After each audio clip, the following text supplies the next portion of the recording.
Hello and welcome back to another video for Final Fantasy XIV with me, Meoni. Now, you've probably seen this 100 times, or maybe you've not heard about this at all, which is mainly the reason why I want to put this video out as well. It's kind of common knowledge to most of us veterans right now, but probably not spoken about enough, although I have mentioned it in Twitch streams a lot, how you can basically get one level, basically, technically for free, without really doing anything when you want to level up your new Sage or Reaper when you actually get to play the game on the 3rd of December if you have pre-ordered and have access to early access. So the way that this works is through Wondrous Tales. I mean, that should come as no surprise to most of you who already knew this, but Wondrous Tales basically allows you to complete a book and then not hand that in for a couple of weeks. So the way that this works is it was reset yesterday, the 23rd. It's the 24th right now. It doesn't matter. So we're going to get our new book for the week, like you so-y. And we have our book, which is, as usual, to do multiple tasks on here. And you've got your second chance things. So what I want to do is I want to complete this book, get 9 seals done, okay, to the point where I can hand this in. You'll notice that when you hand in a book, you actually get quite a considerable amount of experience. So the plan is that you get around half a level of experience for your Sage or your Reaper by turning this in on the day that the servers go live. You don't actually hand your book in before then.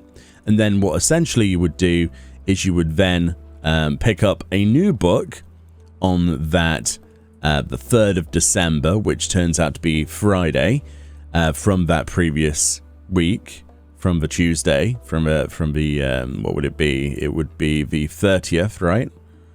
And then you do that book as well on that same day, and then you get basically 2 halves of a level, bringing you all the way up to the first level into your Sage or your Reaper, basically in a matter of seconds for half a level from turning in, and then the other one as fast as you can complete a Wondrous Tales book.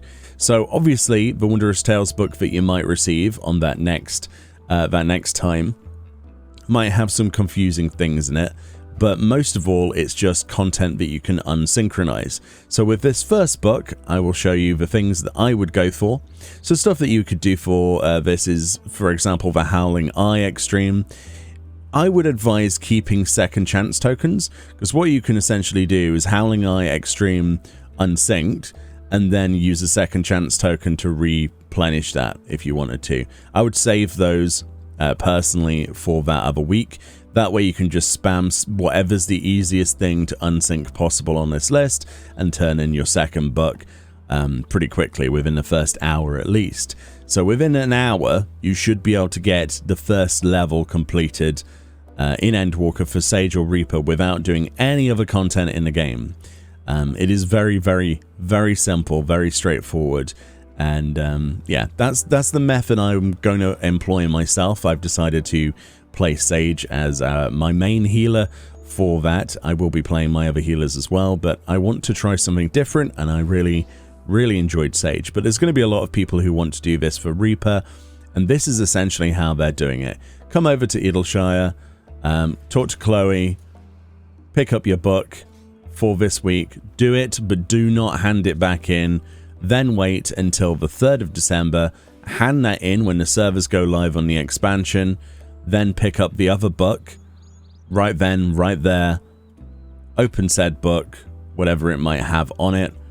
Completely easiest thing possible. Second chance every time you complete something, so you can do it again 9 times. Turn this back in, and boom, you should have that first level into your Sage or your Reaper, saving you some time. Other things you would want to do probably after that is MSQ Roulette.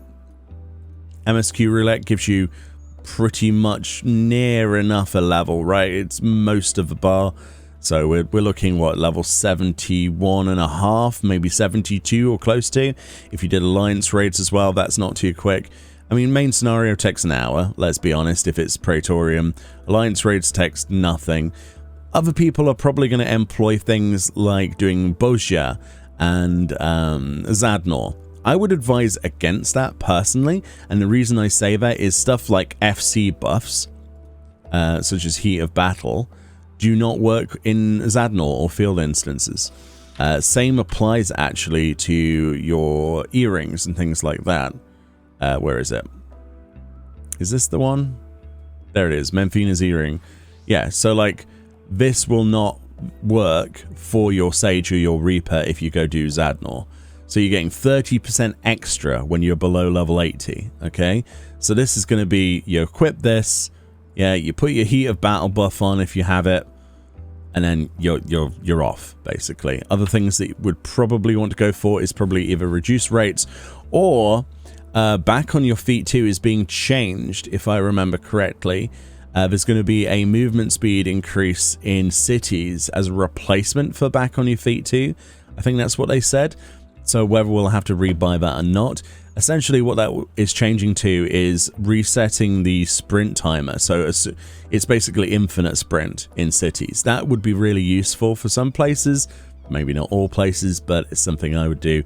Otherwise, you want a Heat of Battle and something like Proper Care or Meat and Mead 2, so you've got your food buff extension, right? Because you'll be able to use food buff as well in conjunction with that. Any food pretty much in the game gives you a 3% food buff for 30 minutes, and obviously extended, and you can bring that up to an hour or so.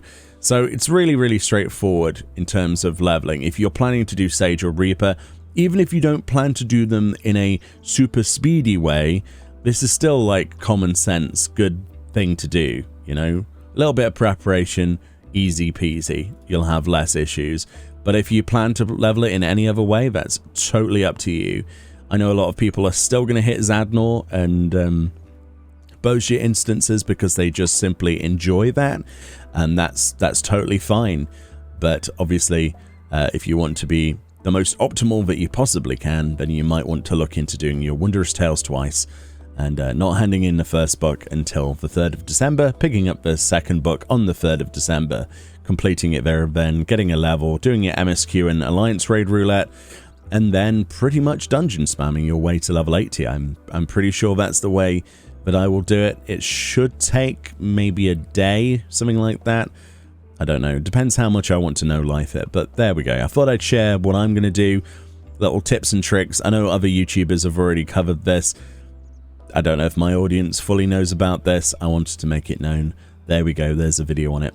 Anyway, let me know if you have any suggestions of how better to level your Sage or your Reaper, if you plan to try and optimize things, or if you're going for a nice casual route, or if you're going to be playing one of the jobs that are already available at level 80, which I was previously until I played Sage in the Media Tour and fell in love. Anyway, much love. Let me know in the comment section. Keep it civil, and I will indeed see you all next time. Like I said before, videos are going to be a little bit sporadic leading up to the launch of Endwalker, but as I promised, there will be heavy streams and heavy videos coming out of Endwalker from the 3rd onwards. Much love, and I'll see you all next time. Bye-bye.